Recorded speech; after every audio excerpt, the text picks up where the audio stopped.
Have you ever thought about having just a bottle of Tabasco sauce as your only food? What's going on, everybody? Your host, Lovely Cheese Pizza here. I'm not kidding. I will talk about this in a minute. Welcome back to Let's Play some more Gran Turismo 3. So last time we knocked out the front wheel drive challenge, and now that leaves us with one more of those style with the Fwidd challenge, which, I mean, I could go out and buy a different car. Like, there's a number of cars that I could totally afford, but I probably don't need to. Like, I've got this rally car here, 301 horsepower, looks fantastic. But, I mean, let's be honest, we always knew it was going to be this guy that we go with because he's got the French blue, and it's just better than standard blue. So we're going to go jump into that because it's going to be a lengthy experiment anyways, so we might as well get going on it. Mainly because of this. Like, this is that'll take up almost an entire episode on its own. So we'll do this. We'll do the super speedway first, because that's a short little race. I think those laps are like 40 seconds a pop, so, and we're gonna do 5 laps of it, I would assume, maybe even more, because it's a short course. But so you're probably wondering, what the hell are you talking about with this whole Tabasco sauce thing? It's a pretty out there statement to make. Well, not entirely. I mean, it is an out there statement to make, but I have a story to go along with that. So yesterday, I got done, filming all my stuff, and I decided, you know what? It's really fucking nice today. I'm gonna go to the gym and do some workouts, and come back and work on more stuff after that. So I go down there, and wouldn't you believe it that just so happens to be the day where fucking everyone and their mom and their grandma and their grandfather that they did some crazy seance with and brought him back to the dead after they sacrificed their firstborn son over a copper bowl by the kitchen. And they brought him back, and they all decided, hey, you know what? Grandpa's totally reanimated dead, but he could really stand to put some meat on his bones, so we'll go have him do some squats and some bench press for a little while. And everybody was fucking there, and so I was like, dude, I'm gonna be doing circuit training today, though. Like, I don't want to have to sit here and wait to use, the machines I want to use. So, it's really nice. I think I'll go running instead. I'll go down to the waterfront, and I'll totally do some running instead, because, they opened up, like, this new walking bridge that kind of connects with this dog park that's out in South Salem. That's a pretty nifty little scene to run around in, so decided, you know what, I'll go check that out. And so I get down there and I'm running around. I figured I'd do like some Pokemon hunting while I'm at it, because, I am one of the remaining few, seemingly, that still plays Pokemon Go. Like, the trend certainly died off, most certainly. I feel like there's still a lot of people that play it, though. So I decided, get some good cardio in, fuck around with that for a little while and see if I can increase my Pokedex at all, now that Season 2's, been out for a little while.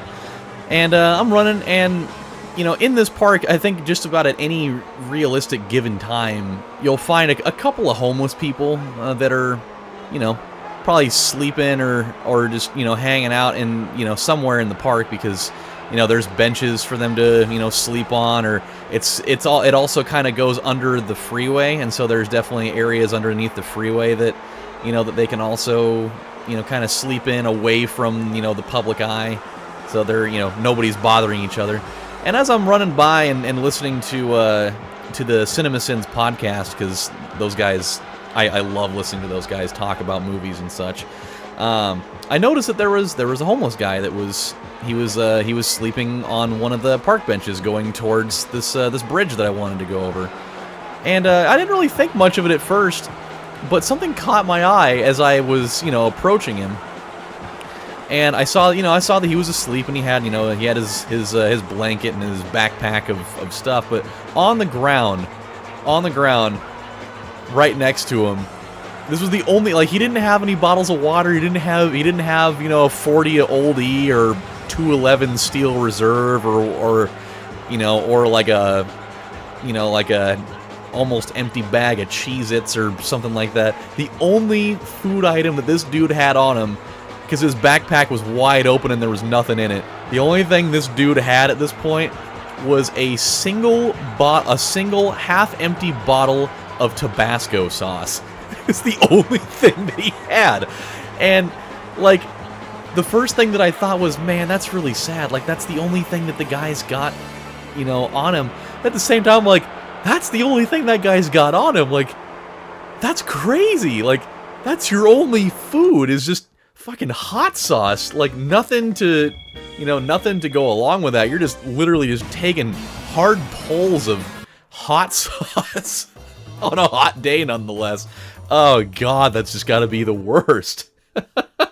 I couldn't help but chuckle at it. Not just, you know, not at the dude's disfortune or whatever, or his misfortune, because, you know, being homeless is obviously terrible. But just, man, you wake up after that, oh, man.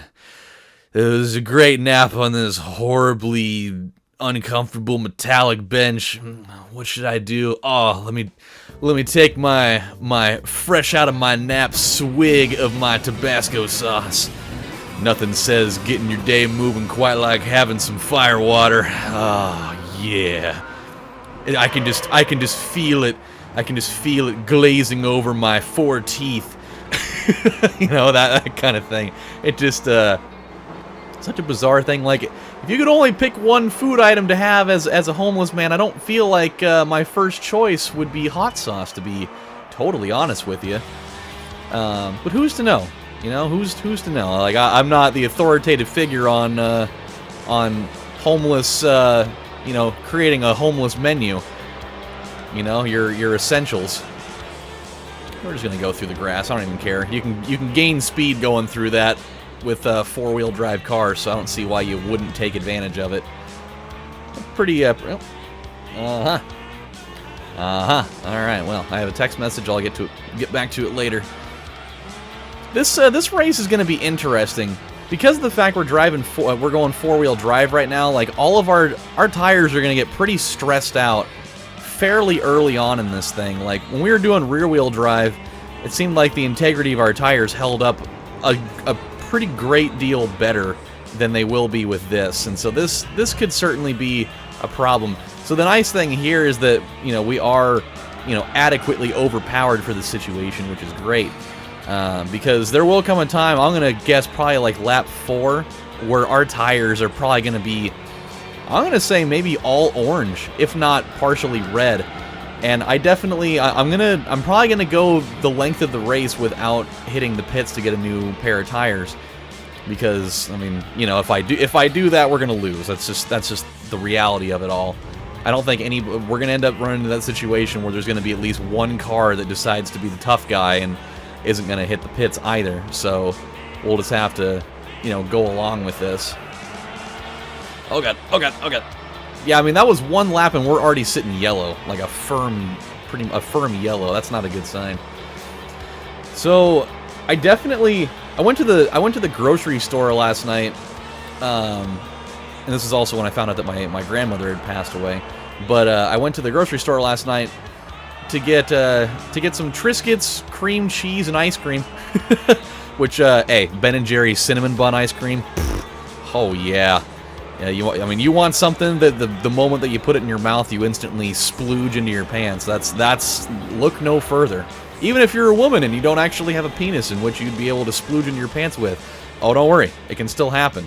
It can still happen. You will find your own way to make a mess of your own situation. But that cinnamon bun one, I think, and may be a hot take, I don't know. I think that's their best flavor. I know they've got all sorts of crazy, extravagant flavors, like, you know, they got fish food and, you know, the Americone Dream and half-baked and Cherry Garcia and all that jazz. But, dude, that cinnamon bun one, that is the only flavor of theirs that I have come across that every single time I buy it, I eat the entire thing in one sitting. Like, all the other flavors I've ever gotten of theirs, I cannot do that with it. It's just like, it's the perfect blend of being extremely flavorful but not too rich, and that I could just sit there and eat it all day. Like, it's like flavorful heroin, man. Like, you're just sitting there eating, you're just like, oh god, it's like I'm swimming in a river of chocolate, you know? But in this case, it would actually be, you know, like caramel, kind of like a caramel ice cream with a whole bunch of cinnamon in there, with like these cinnamon cookie dough kind of bites in there, with just like the slightest hint of walnut. in there. It's just like they barely give you just enough of it to give you that accent without having, you know, without having too much. Because I've never been much of a walnut in the ice cream guy. Like I know that's something that a lot of people like to do.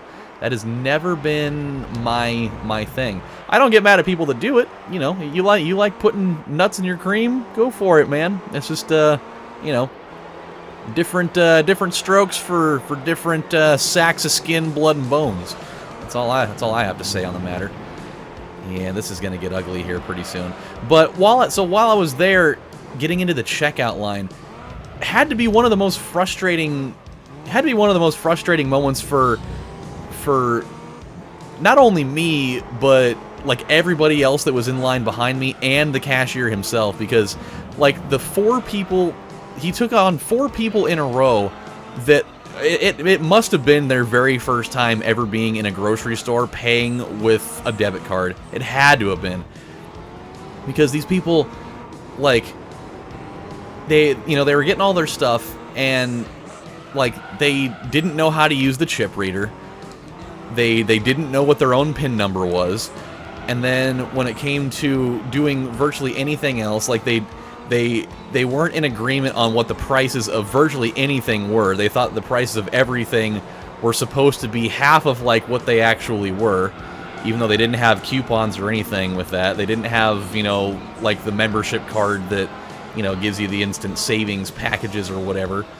And so it was just, oh, it was a nightmare. There was one lady that she put her card into the chip reader and she like asked what the total was. She's like, how much is the total?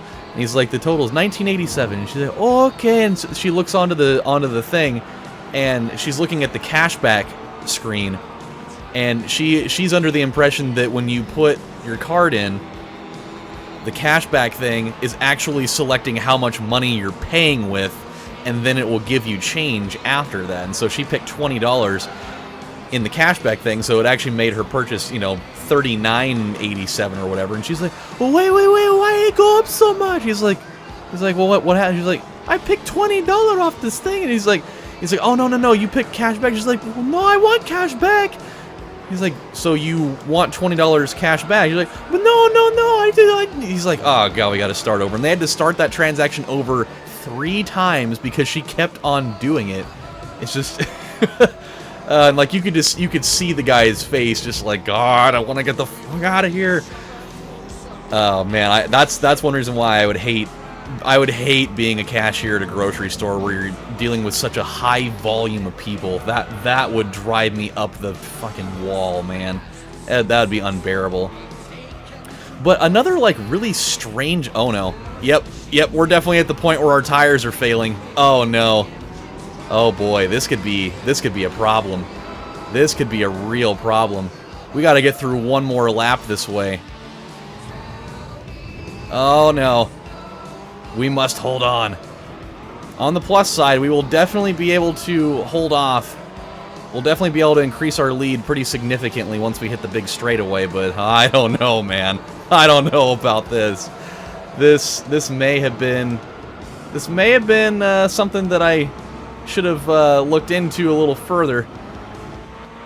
Yeah, we'll see what happens. But anywho, so the strange moment that occurred during this was, we're all standing in line while this is going on, and you know it's like almost 10 o'clock at night, so there's, you know, there are people in line, but there's only 2 check stands open, and you know things are, you know, it's I don't know, it's just kind of a weird time at night, and these two, I'm gonna say these 2 Hispanic guys they just come like barreling out of nowhere. They were like out in the refrigerated section, and they're kind of like beelining it towards the front door again. And one guy just starts walking towards the door, and the other guy kind of like walks kind of sort of through like the back part of check stand 1, and he just all of a sudden, just out of nowhere, he just starts like yelling obscenities. He just goes, what the fuck? What the fuck? And all of a sudden everybody like turns and looks like, what the fuck's your problem, man? Like, seriously, jeez. And then he stops like halfway through the check stand, and he's just like, he's like, hey! What the fuck's the price on this Snicker bar? What's the Snicker bar price?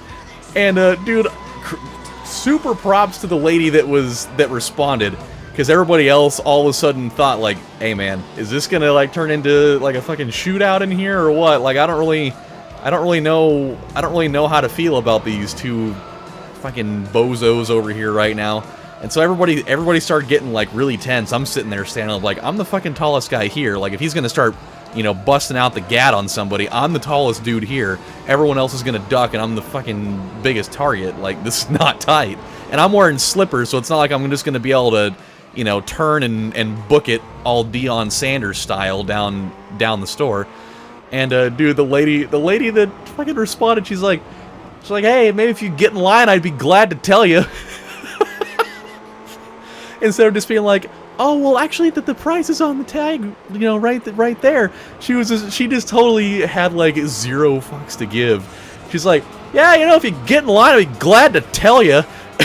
She definitely said it with like all sorts of stank, you know. It wasn't just like, oh well, you know, if you grab one and bring it up to me, I'd be glad to tell you the price of it. I'll be glad to scan it for you, like a lot of people would have totally done in that situation. Like a lot of people, especially considering how small she was, a lot of people would have been pretty timid about that and be like, well, if you bring it up to me, I'd be glad to scan it and tell you the price of it. Like, you know, no problem, sir. But instead, she's like, yeah, you grab it and get in line behind everyone else. I'll be glad to tell you the price on it. And he just like, he looked back at her like, seriously? Like, this bitch is gonna step to me right now? What the fuck? And he's just like, fuck you. And he puts the thing down and just like goes to the door, and we're all just like, alright.